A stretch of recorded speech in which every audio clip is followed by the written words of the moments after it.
Welcome back to Cougar Chronicle, and boy, did I learn a lot about our facilities. Yes. Really, and you know, the middle school is new to me, and it's not new anymore. No, so. it's our newest old building. Exactly. And as we look at some of the things, there are challenges that we have in all of those buildings. And hopefully, as we've talked about the long-range facility study, we'll be able to provide some answers, because we're going to have to possibly make some tough decisions. Absolutely, and I got some, which was a better understanding. Yeah. Now, I have to tell you, I was so amazed at that deliberative session. Oh, my goodness. Regardless of the side that anyone came out on, or it was the turnout. I've never seen anything like it in all the years. For 1,500 people? Well, 1,500 people voting, but there were well over 2,000 people in the building. We were on the cusp, from my understanding, that we almost breached the capacity of the building. Now, this is a high school. Yeah, we're talking about the high school. So we were in auditorium capacity, cafeteria capacity, the library, there's many different names for that, but Right. the old school, we call it the library, was at capacity. And then obviously in the main gym where we had really the main action was taking place was just absolutely filled with, and just the attitude and the feeling. I mean, hearing the stories, and you know, if you were one of the folks that had to wait a while on either 89 or all the way back to the middle school, we appreciate them coming and being so part much. of that thing. And also, I'd like to thank everyone for the civil discourse.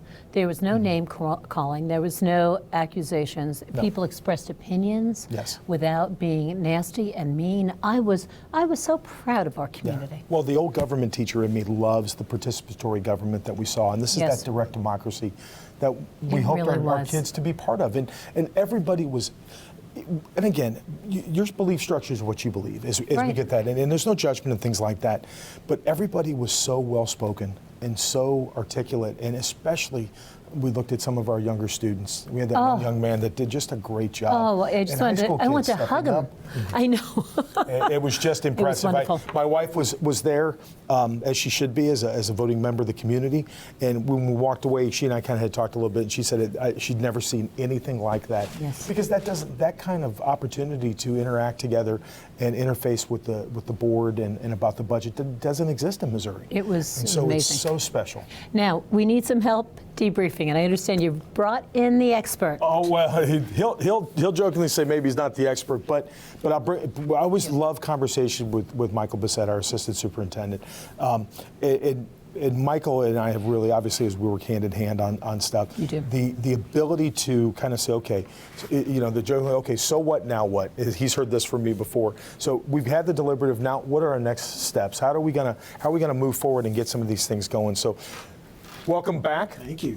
Good to see you, Michael. Happy New It's a Year. pleasure. I am no expert, I'll tell you that. Oh, I know. But I will say this, you know, I thought the experience of going through the deliberative session that we had this past weekend was utterly remarkable, but it also aligns with what I think we've been talking about both in our work here, but also throughout the state with other superintendents, having discussions about how do we start to work with people when they have really differing opinions about how this job called public education really needs to occur.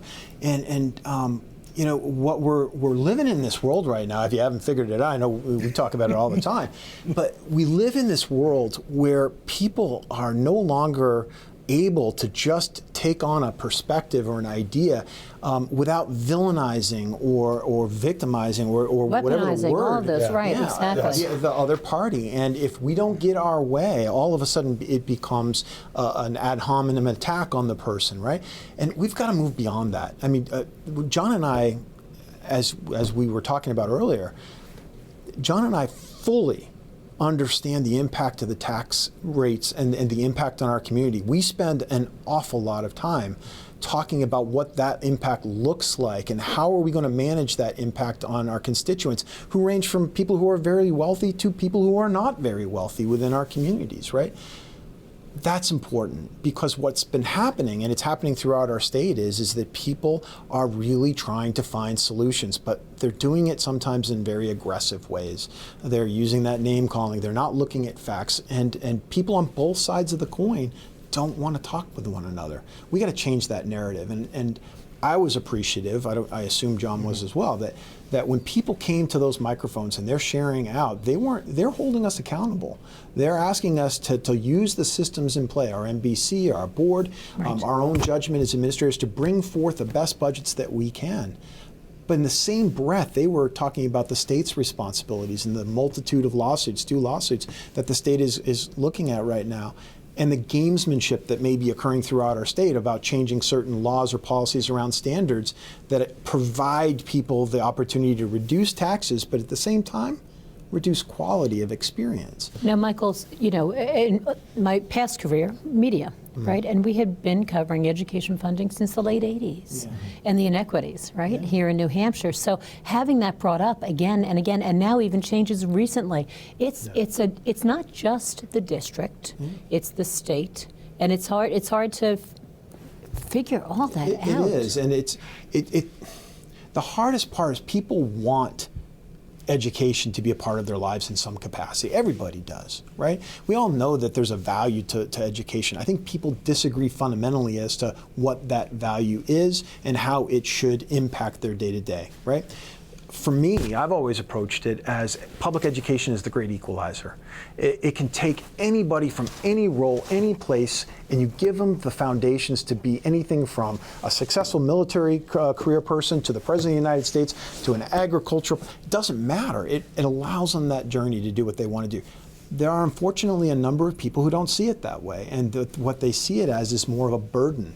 We want to do the absolute minimum to ensure that we're doing what we have to do, but we don't want to do more than that. Anything above that is on the backs of the parent, right? And so there's going to be a difference of opinion, especially when the state continues to look at how to downshift costs and responsibilities from mental health to education to just about everything to the local property tax payer. Well, and the district itself has a number of the mandates. There were some comments about, when people had gone through school and what they were paying 20 years ago. Sure. And I think that their reality is 100% accurate. But I also want to point out that there's been a number of statutory changes that fall to the district that don't always have dollars that go behind. So you have to, coming from Missouri, we had to do so many screenings for dyslexia like we do here. There's so many things that have to be put in place that there's not always dollars that say how to pay for it, just that you have to do it. That's significant to know that changes must be made, but we're not giving you the support to do that. And so the job of educator, the job of principal, and the job of assistant superintendent has evolved so much that we've gotten away from the simplicity of reading, writing, arithmetic of the 60s and 70s into, now the districts, when we see the increase in the number of special needs students and the mental health challenges and number of families that have their own obstacles trying to overcome. So now we try to provide those social work pieces in place, as will be a conversation that we're going to have in the near future with some of our folks. It has changed the role of what schools have become, and how do we pay for those things?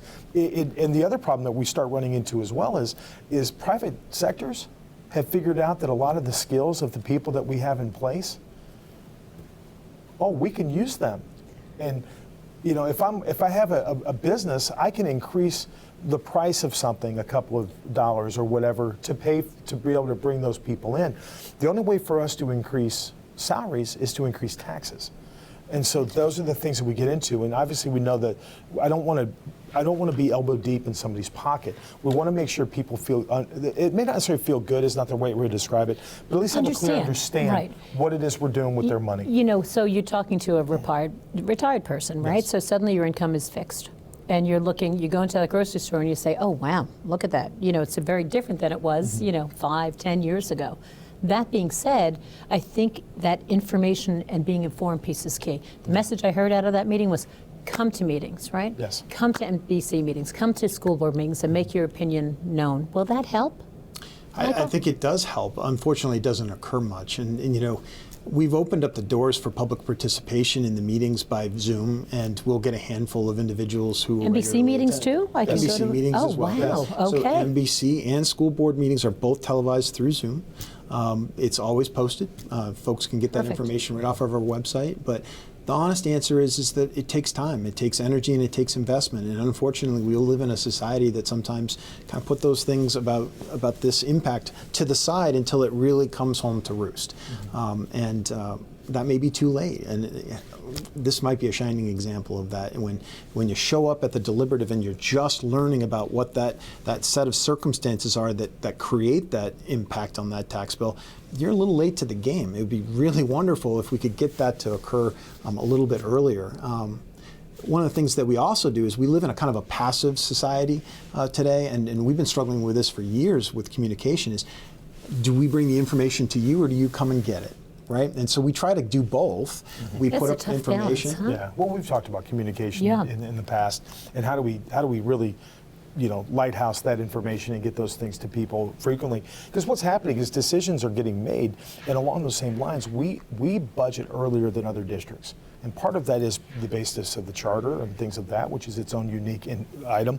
And so trying to get folks to understand that by the time they get the information in late December or January, it's too late. That's right. Decisions have already been made. We'll start these conversations in April. That's for true. the That 26, you really, 27 yes, that's school very year. true, isn't it? And Yes. so as we present these things, all of this information is nothing more than a phone call away or an email, because everything that we do, we're more than happy to provide that, because it's the rights of the citizens to know. And I really, no, we have an innate bias because this is a show in which we are all here because we support the district, but we also understand the needs of the citizens Yes. and residents. That being said, I was so encouraged by hearing so many citizens stand up and say, this is our future. Please let us educate our children. Let us do it in the best way we can, and we will consider your needs, but let us help your children. Yes. It was pretty amazing. I look forward to the day when we have a lot of people showing up, so many, in fact, that we don't have enough seats in that KPDC, so that when the public is actually invested, they're invested early, wanting to see what we're doing and having the ability to ask us questions without accusation, but just really ask the question. Why do you choose to do it the way that you're doing it? Is it a choice? Is it an obligation? Help us to understand is probably the most effective phrase that has ever been, crafted in the universe. Help me to understand. It's help me under. That's a And we great want phrase.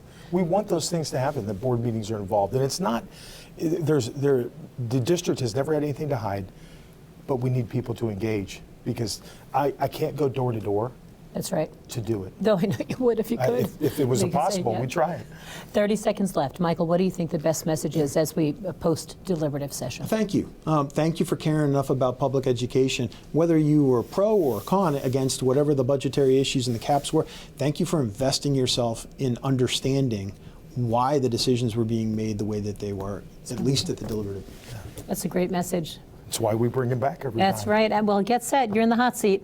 Coming back with questions for the superintendent. Can't wait. Michael, thank you for joining You us. appreciate it. Yeah, we're grateful. We're grateful. And we'll be back with those questions coming up. Stay with us. Sounds good.